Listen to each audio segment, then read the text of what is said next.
Khadijah Romney. I am a former teacher. I taught for 7 years in Miami, New York, and Central Florida. I'm now a full-time entrepreneur.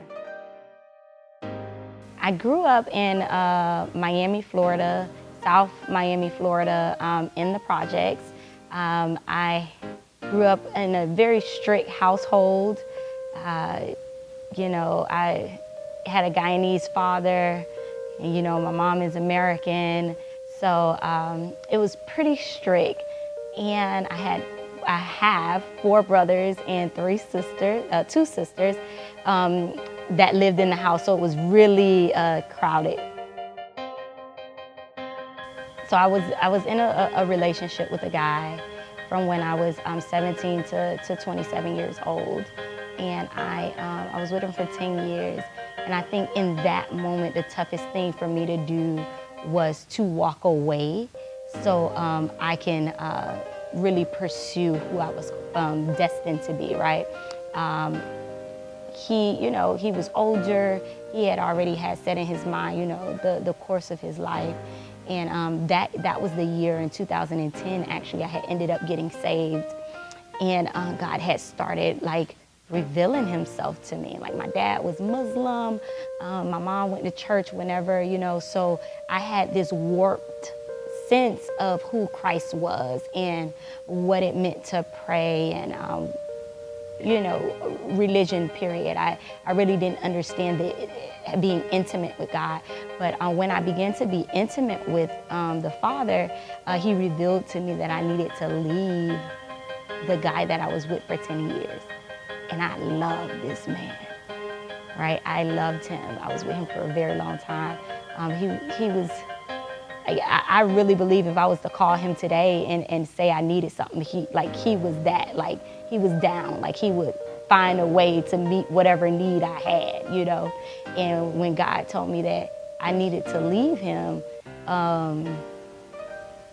it was hard. That was a hard decision to make.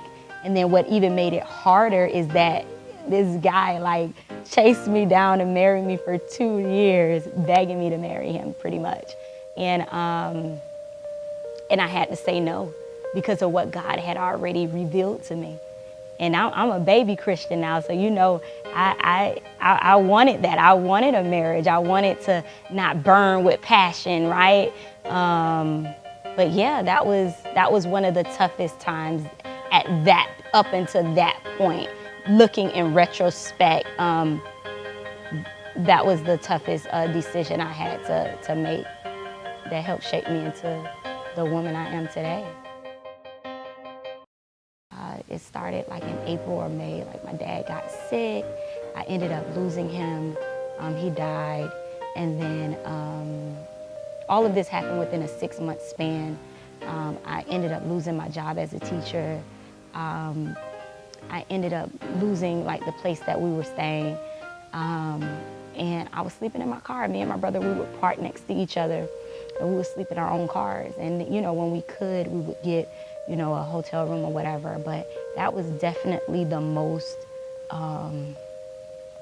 hardest time in my life to this date, because I had felt I did everything God asked me to do, right? I left the guy, that I was in love with. I went and majored in what you wanted me to major in, because I wanted to be a lawyer. I went and majored in what you wanted me to major in. I'm a teacher, and I really don't want to be that. And now I'm homeless? Are you kidding me? You showed me you were, saving my dad, and you didn't, and he did in a different way. When you look back over things, it's oh God, that's what you meant, And but God did. God saved my dad. He ended up giving He ended up giving his life to Christ right before he died, and that's what God was showing me, and I interpreted it in my own way, and it added weight on my shoulders. But that was hard for me. I can definitely say my faith has grown. my trust in God has definitely like increased, right? Me as an individual, like I have more integrity now. I'm more passionate and more like grounded, right, than what I was a few years back, or even like during that time when I lost my dad in 2014, even up until I between 2014 and 2017 was a period where I like lost myself, like I lost my identity. I lost like a sense of who I was, and I was like building up like the courage to be my authentic self. So the person that I am now, I'm true to me. Always been active in ministry, right? From the time that I got saved, my pastors that I had at the time. I was so blessed to have such awesome men and women of God in my life. When I first got saved, they pushed me towards developing a relationship with God, right? And as you know, the years passed on, I ended up, getting ordained as an evangelist and becoming licensed. And through the journey of ministry and ministering and pouring into people, I got so drained and I wasn't getting what I needed. Like doors opened. I wasn't as strong as I needed to be for the attacks that were coming, and no one was watching. No one was watching out for this sheep that the wolf was coming to take her out. And I went through the most, while in ministry, I went through the most hardest, like, mental attacks of my life. And I'm a first-time mom. I'm a new entrepreneur, and I got to go through this mind battle. So I went to my leaders and I told them, that I can't minister anymore. I need to be built up. I can't minister. I'm empty. I can't minister.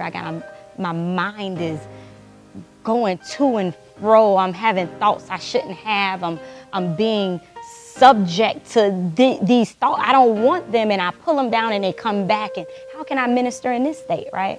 So I told them, like, for the next 3 or 4 months, I won't be ministering, and it kind of just became a thing.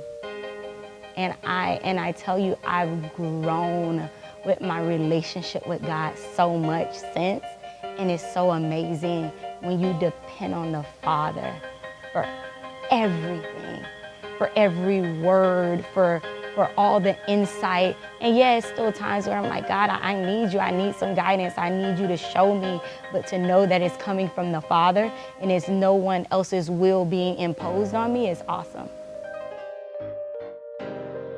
All of these different ideas of who Christ was, right?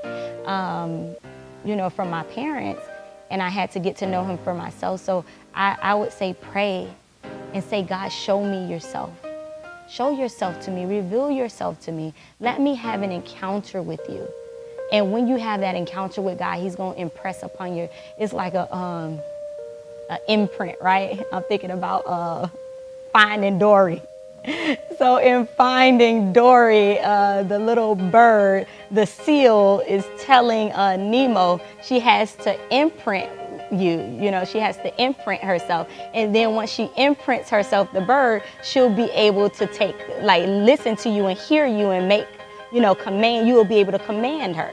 So I just feel like once God imprints himself on our spirit, no matter how far we stray off, we can still hear him. We can still desire him. We still know that, no, I know God is real. I can't go down that road. Like, I may be off course, but I can't go way down there, So just seek God. Seek him and ask him, to reveal himself and to, to imprint himself upon you and to have an encounter with him.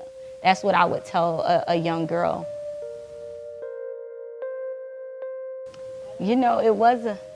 it was a time where I didn't forgive myself, you know, for a lot of things. It was a time where I went through a process of having to forgive God.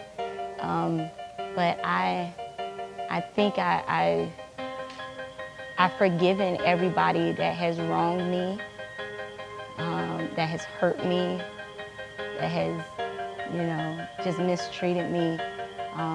From my childhood up until adulthood, I feel like I have forgiven everyone. But I think the hardest person for me to forgive, but he's not a person, it's God. Like, that was the hardest for me to forgive God, because I couldn't understand how God could allow me to go through all of that, and I was doing everything I knew how to do, right?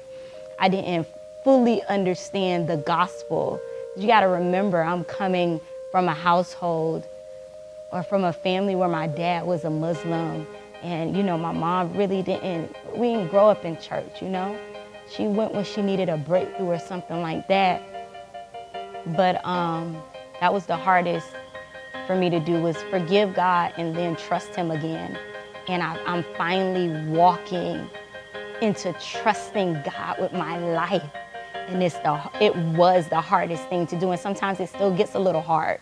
It still tries to, like, you know, rise back up. And I'm like, no, I trust God. He brought me this far. I trust him. So yeah, that was